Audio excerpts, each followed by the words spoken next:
ध्यान देउछंती बुझिबि नै काहे ना सुनो ताहले न तो भाषा एते सूर्य हो न सशंक न पावक हो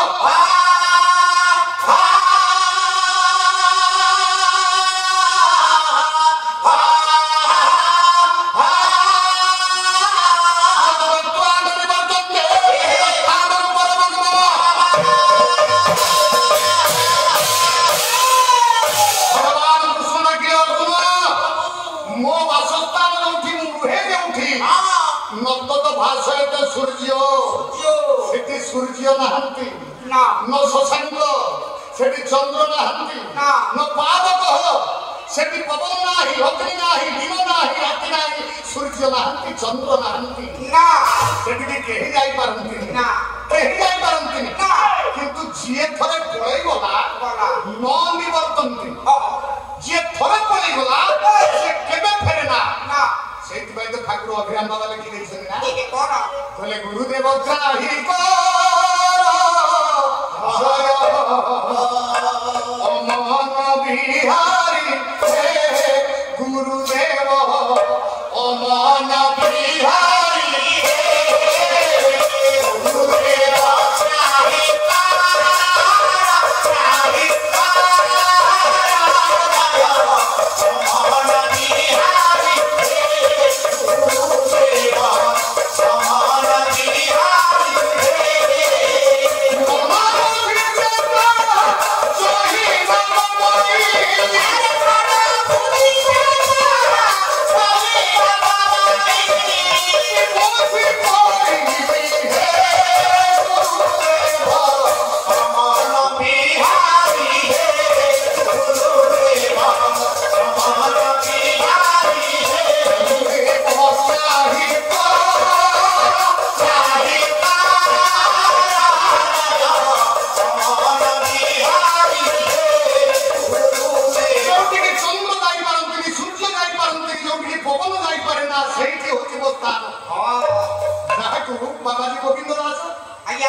चंद्र सूर्य उभय चोर आज्ञा जोटी चंद्र को देखले सूर्य रुचुसंती सूर्य को देखले चंद्र रुचुसंती जोटी दिन नाही जोटी राति नाही भगवान कृष्ण करे सेठी मो वासस्थान आज्ञा नहिथिले कहितांते मोर निवास मात्र थिबो जोटे द्वार कारणंती के विचार कले कृष्ण को घरटा कोठी दरकार आज्ञा के दरकार जो कले मोर निवास मात्र थिबो जोटे दरकार आसे कृष्ण को घर तो द्वारका जदि द्वारकाटा जोड़ारे पड़िला को कृष्ण को घर मिलबनी मिलबो ताले केमिति भागवत लिखिले जगन्नाथ दास कृष्ण कले उद्धव मोर निवास मात्र थिबो जोड़े द्वारका रस कले द्वारका पड़िबो मो वास मान पड़िबो ना कपिल से वासस्थान ता कोठी रे ओडिया यार भीतर वासस्थान भगवान का वासस्थान कहिबा पाई समय नाही तथापि संक्षिप्त भाव में कहिदबा ये शरीर भीतर भगवान रहिछंती मोर निवास मात्र थिबो जड़े द्वारका रास दिबो जड़े द्वारका जड़ांग हबो किंतु मो वासस्थान त रहिबो केते बेले हुए अति संक्षिप्त भाव में कहिबे ये पिंड ब्रह्मांड ये गोमत जानंती सूर्यानी पंडिता जानंती सूर्यानी पंडिता जानंती सूर्यानी पंडिता पिंड ब्रह्मांड दुनिया को गोटे मुद्रा ला प्रमाण दे आज्ञा जति ब्रह्मांड मत कहंती भगवान कृष्ण को घरटा होची द्वारका आज्ञा भगवान कृष्ण को घर द्वारका आज्ञा द्वारका नगरे बुलिबो कृष्ण को वासस्थान रहिबो तब से द्वारका किए आज्ञा भगवान कृष्ण को केजनी जाको द्वारका कहले आज्ञा आज्ञा ताले को केजनी भगवान कृष्ण ओछा सुनिबो ठाकुर अभिराम लिखिले कोई कोठी भगवान कृष्ण अछन आज्ञा ये थोरे मन को घटरे थोरे मन को घटरे अरे देखो रे मुहिले मन देखो भगवान बुरा रे बड़ा तो भागी थोरे मन को घटरे देवारे मुहिले मन देवारे मुहिले बड़ा बुरा रे बड़ा खानाई आवाज़ वंशी कोना सुखवंशी कोना वंशी कोना सुखवंशी कोना मुख्य वंशी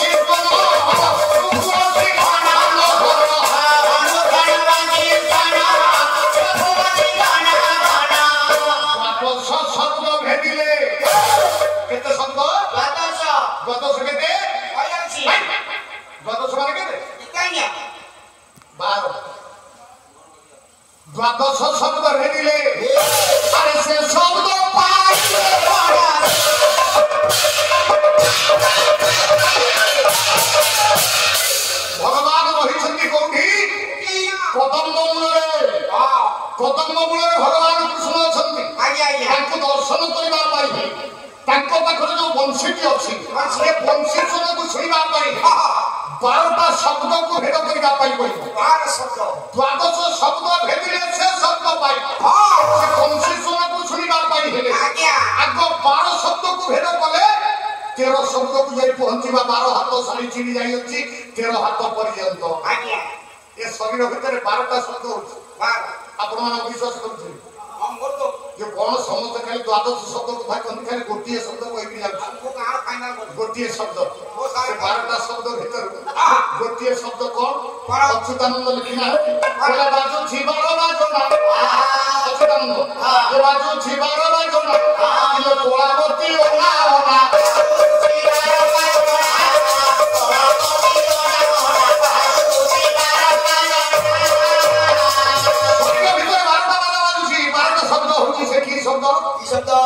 କିଛି ଅଛି ବାଦ୍ୟ ଶବ୍ଦ, କିଛି ଅଛି ପକ୍ଷୀ ମାନଙ୍କର ଶବ୍ଦ। ଘଣ୍ଟ ଶଙ୍ଖ ବେରି ତୁରି କାହାରି ମର୍ଦ୍ଦର ଶଙ୍ଖ ଭେରି ତୁରି କାହାରି ମର୍ଦ୍ଦର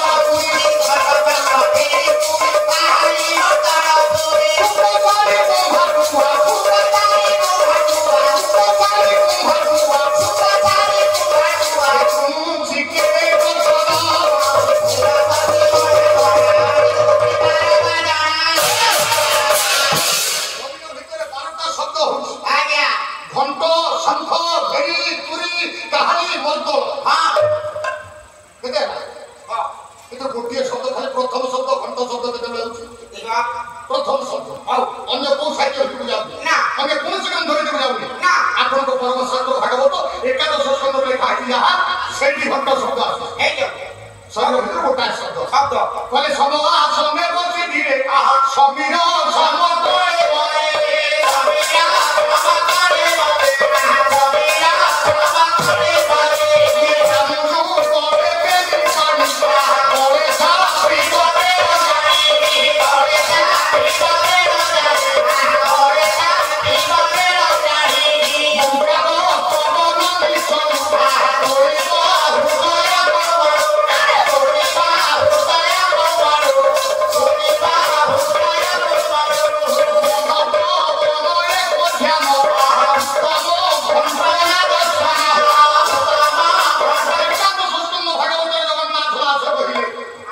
ସମଆସନେ ବସି ଧୀର ସମୀର ସମ କଳେବର ଓଙ୍କାର ପବନ ମିଶ୍ରଣ ତୋଳିବ ହୃଦୟ କମଳ ଜାନ ଯୁଗରେ ବେନି ପାଣି ବଳେ ଥାପିବ ବେଳବାଣୀ ମନ ପବନ ଏକ ଧ୍ୟାନ ଉତ୍ତମ ଘଣ୍ଟ ନାଦ ସ୍ୱନ। ଜାଣିବା ଭିତରକୁ ଯାଉ ଏମିତି ଗୋଟି ଗୋଟିକି 12ଟି ଶବ୍ଦ ଅଛି। 12ଟି ଶବ୍ଦ ଭେଦ କଲା ପରେ ଗୋଟିଏ ଶବ୍ଦ ବାହାରିବ ବା ଗୋଟିଏ ଶବ୍ଦ ଶୁଣିପାରିବା। ସେ ଶବ୍ଦଟି ହଉଛି ବଂଶୀ ସ୍ୱନ। ସେ ବଂଶୀ ସ୍ୱନ ଯିଏ ଶୁଣିବ ସେଇ ହଉଛି ସାଧୁ ଜ୍ଞାନୀ ମାନେ କୋଉଠୁ ଆସୁଛି ନା କଦମ ମୂଳରେ ବସିଥିବା ଭଗବାନ କୃଷ୍ଣଙ୍କ ମୋହନ ବଂଶରୁ ଶୁଭୁଛି ସେ ସ୍ୱନଟି ଆସୁଛି। ସେ କଦମ ବୃକ୍ଷ କିଏ? କୋଉ କଦମ ବୃକ୍ଷ ମୂଳରେ ବସିଛନ୍ତି ଭଗବାନ କୃଷ୍ଣ? ଇଏ ଶରୀର ହଉଛି କଦମ୍ବ ବୃକ୍ଷ। ଆପଣମାନେ ଶୁଣିନାହାନ୍ତି ଓଲଟ ବୃକ୍ଷ ଖେଳୁଛି ଲୋଟଣୀ ପାରା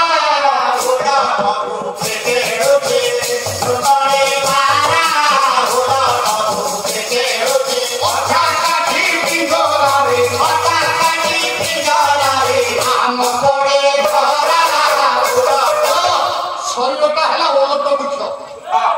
ଓଲଟ ବୃକ୍ଷ ମାନେ ମୁଣ୍ଡଟା ହେଲା ତଳ, ପାଦ ହେଲା ଅଗ୍ରଭାଗ। ପାଦ ଯଦି ଅଗ୍ରଭାଗ ମୁଣ୍ଡ ଯଦି ହେଲା ମୂଳ ଏ ମୂଳରେ ଭଗବାନ କୃଷ୍ଣ ବସିଛନ୍ତି ନା ନାହିଁ? ଯଦି ମୁଣ୍ଡଟା ହେଲା ମୂଳ ଏଠି ଭଗବାନ ଅଛନ୍ତି ନା ନାହିଁ? କିଏ କହିବ? କିଏ କହିବ? ଯଶୋବନ୍ତ ନାଥ ଲେଖିଛନ୍ତି ଯଶୋବନ୍ତ ଗାଇଲା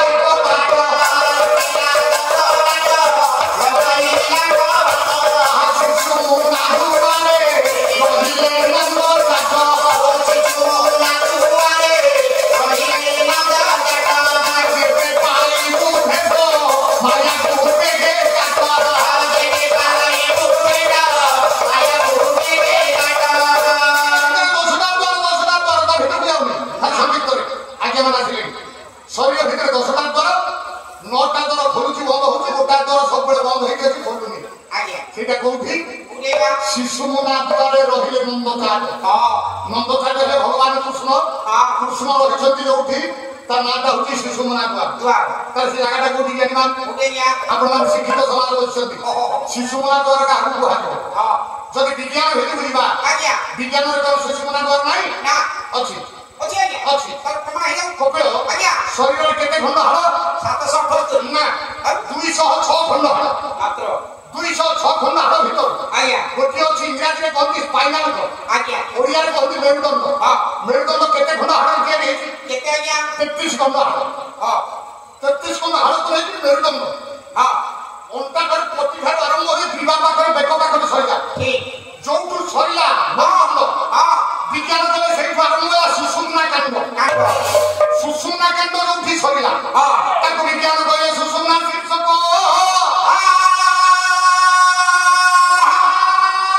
ଯାହାକୁ କୁହାଗଲା ଶିଶୁମନା ଶୀର୍ଷକ ତାକୁ ଯଶୋବନ୍ତ ଦାସ କହିଲେ ଶିଶୁମନା ଦ୍ୱାର ଯଶୋବନ୍ତ ଦାସ କହିଲେ ଶିଶୁମନା ଦ୍ୱାର ବିଜ୍ଞାନ କହିଲେ ସୁଷୁମ୍ନା ଶୀର୍ଷକ ସେ ଜାଗାଟା କୋଉଠି ହାଡ଼ିଦାସ ମହାପୁରୁଷ ଛତିଆ ବଟ କହିଲେ ଯେଉଁ ବାଟେ ଆସିଲା ପ୍ରାଣ ସେଇ ବାଟେ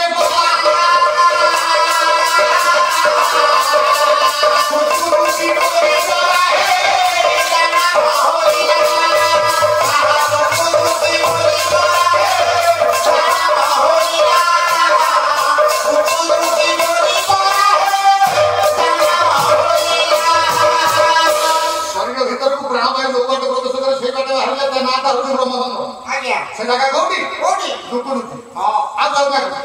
सेठी रहले भगवान दुकुदुकी रहले भगवान जति सेठी रहले भगवान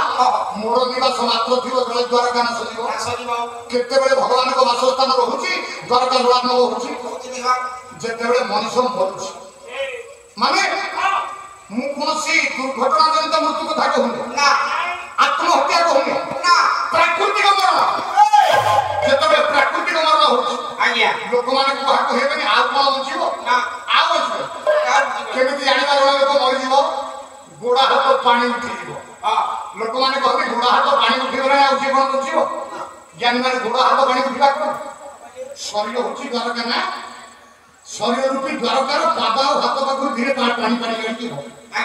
गोटे मोला मनुष्य देह हाथ मारी केमति लागो बरफ भली ठंडा जेतेबेले मनुष्य मरि जाए सेतेबेले परा शरीर रूपक द्वारका जळे बुढई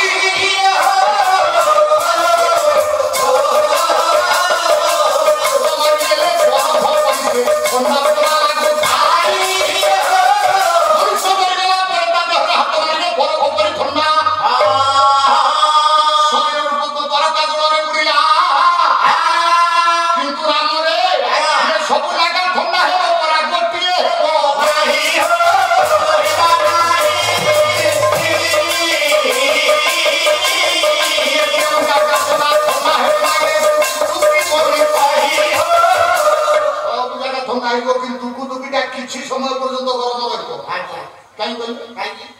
किछि समय पर्यंत काई गरम रहइबो पांचटा पवन देह भीतर अछि प्यान प्यान समान उदान प्राण ये पांचटा पवन भीतर चारिटा पवन शरीर भीतर आगे प्रवेश पछरे उडा पवन जीवो तानाटा होते प्राण पवन बाहर में जेते चारिटा पवन आगो बाहर गोटिए पवन पछे बाहर अच्छा जो पवन ता पछे बाहरिबो काना होची प्राण पवन से काहे पछे बाहरिबो काई या कोतासी नाही बहुत कथा भागवत लिखा अछि प्राणी रो भल मंद वाणी मरण काले कहा जानी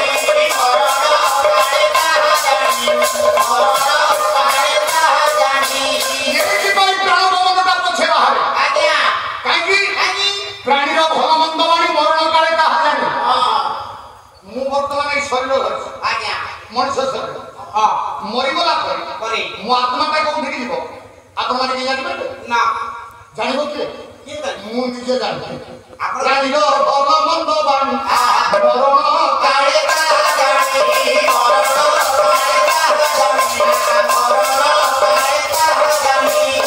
काले को निजे जानिबो निजे कोन जन्म हो आ के जानिबे केते जानिबे लो मु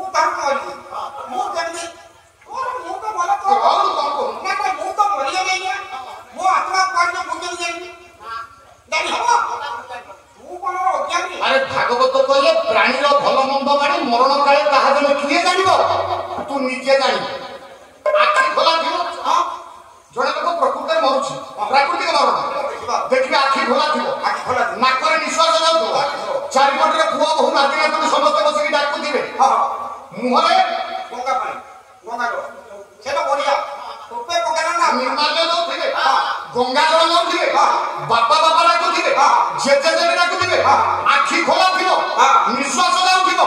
किंतु सुनिबोनी बा काई सुनिबोनी ए नडियाटा खाइ देले बा ए आज्ञा काई की सुनिबोनी काई की सेतिकी बेले प्रलय होथिबो सेतिकी बेले ता आखि आगर जेमिति हम फिल्म पर्दार फिल्म देखु नांती सेतिकी बेले आखि आगर सब चित्र भासी जाउथिबो कोन जेते बेले जो कर्म करथिबो आज्ञा से कर्मर चित्र गुडा भासी जाउथिबो अच्छा जो चित्र देखु देखु प्राण बोला जीव से जमीन जन्म ग्रहण कर जो केमिति कर्म करिथिबा सेमिति दृश्य देखिबा आज्ञा जो दृश्य देखु देखु प्राण होला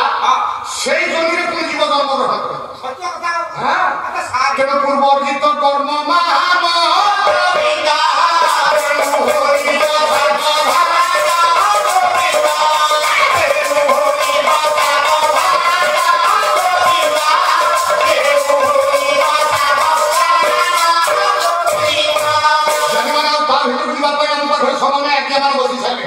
खाली एति कहूची मोर निवास मात्र थिबो जळे द्वार द्वार आसीबो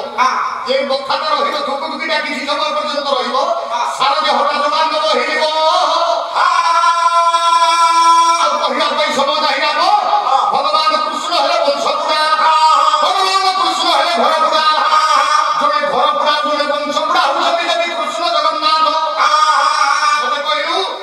जणे जदि निज वंश को उड़ेइबे निज घर को उड़ेइबे ताको समान कोन कहे जगन्नाथ हेले नृशंस कृष्ण हेले नृशंस आचार्य हेले प्रभु तमर किया नथि बड़ बेले बड़ गोसाई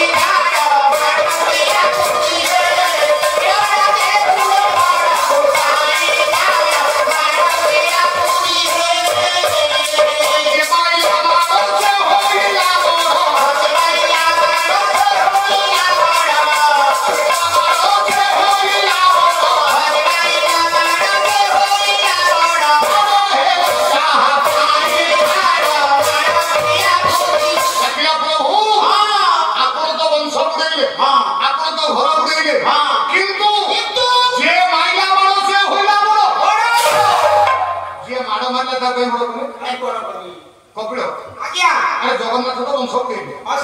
जगन्नाथ तो घर उड़ेइबे ताले एमिति किए माड़ मारला जे जगन्नाथ को बड़ करले सेई कथा से कथा सार से तो नृशंस